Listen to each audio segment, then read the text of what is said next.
seja muito bem-vinda a mais um vídeo aqui no canal. Para quem ainda não me conhece, meu nome é Caroline, eu sou advogada e no vídeo de hoje vamos falar rapidamente sobre um tema muito comum, mas que ainda gera muitas dúvidas em muitas pessoas que eu sei. Então vamos lá explicar um pouco sobre a divisão de patrimônio comum na união de facto.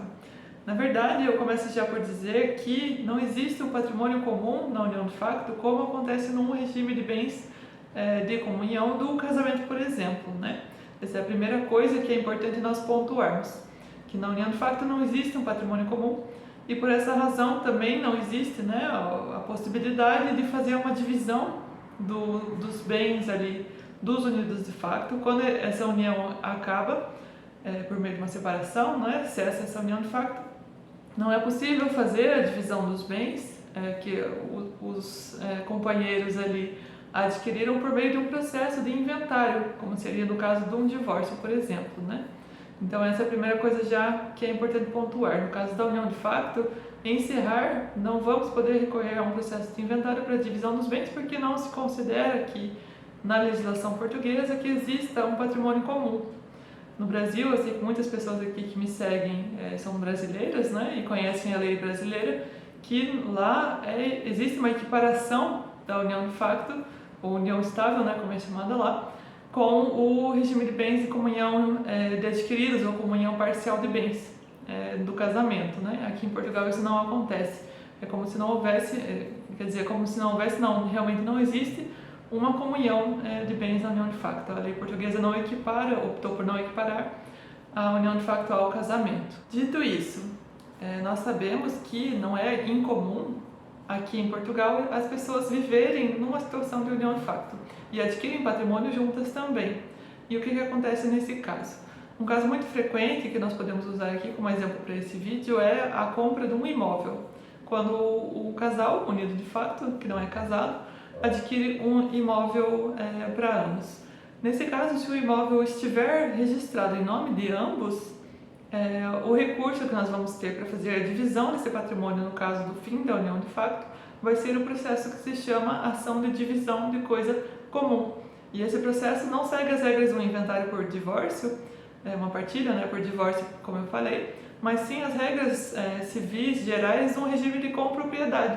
Ou seja, seriam as mesmas regras para essa divisão desse imóvel entre os ex-cônjuges que existe, como se fosse também, como se essa compra desse imóvel tivesse sido feita por pessoas que não têm necessariamente ali um relacionamento amoroso, um vínculo, né, de como se casados fossem.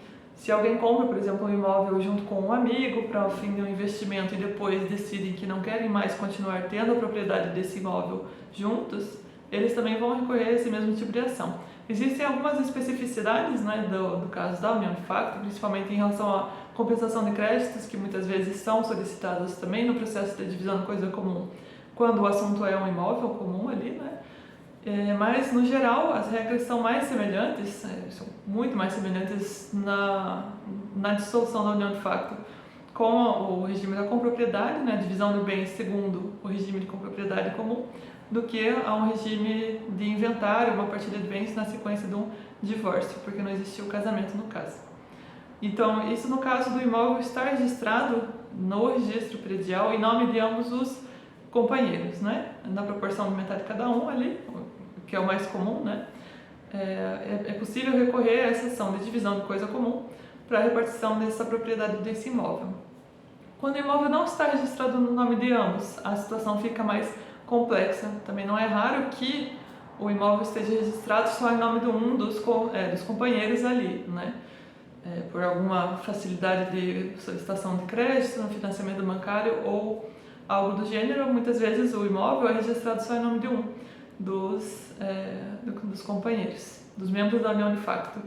E nesse caso a situação é mais complicada porque vai ser necessário provar judicialmente que o outro companheiro também contribuiu financeiramente para a compra desse imóvel e no caso da dissolução da união de facto com a propriedade do bem só em nome de um deles, né, o outro fica prejudicado na medida em que despendeu também recursos financeiros ou esforço ali no âmbito da união para a aquisição daquele bem, para a construção daquele patrimônio, e no fim da união ele sai sem essa propriedade, então fica prejudicado ali. Muitas vezes o mais comum de ser solicitado, né, o fundamento mais comum para a solicitação de uma compensação desse desse membro da união de facto, né, porque não é casamento, membro da união de facto que ficou prejudicado, né, no sentido de que contribuiu para a compra do patrimônio, mas ficou sem bem nenhum.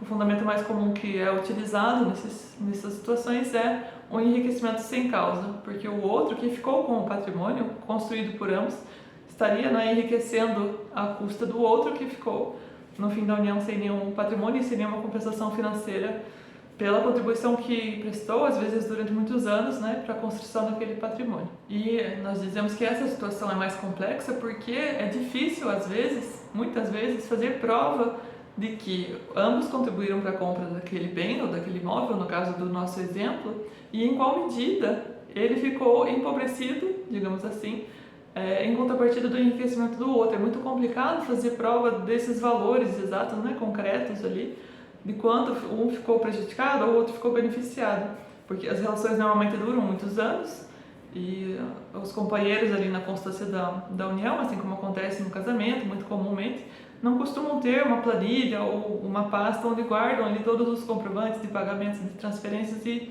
tudo mais, né? Então é uma ação onde a prova a se realizar é um pouco mais complicada. Então, para facilitar as coisas, né, no caso de uma eventual dissolução da união de facto, para quem opta por manter uma união de facto, o mais indicado com certeza é ter todos os bens que se deseja que sejam comuns, registrados em nome de ambos os companheiros. Nesse caso, se recorre à ação de divisão de coisa comum e a questão da prova e demoras em processos judiciais e tudo mais passa a ser mais simples, né? Passa a ser menor, menos complexa do que no caso do registro só em nome de um dos companheiros. Eu costumo dizer, e deixo aqui a indicação também, que ninguém se casa esperando divorciar, ninguém inicia uma união de fato esperando que ela termine um dia, mas é importante ter isso em mente, né, da sua situação jurídica lá no início, do que vai ser feito para o caso de, eventualmente no futuro, ser necessária a aplicação dessas regras, as coisas se tornam mais fáceis, né? Apesar que ninguém gosta de pensar nisso no início,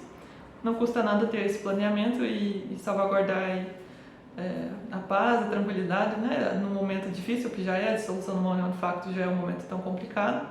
Se puder ser salvaguardadas essas questões e não gerar mais discussão, mais problemas depois lá no futuro, é melhor, não é?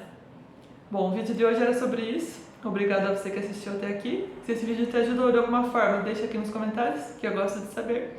E até o próximo vídeo. Tchau!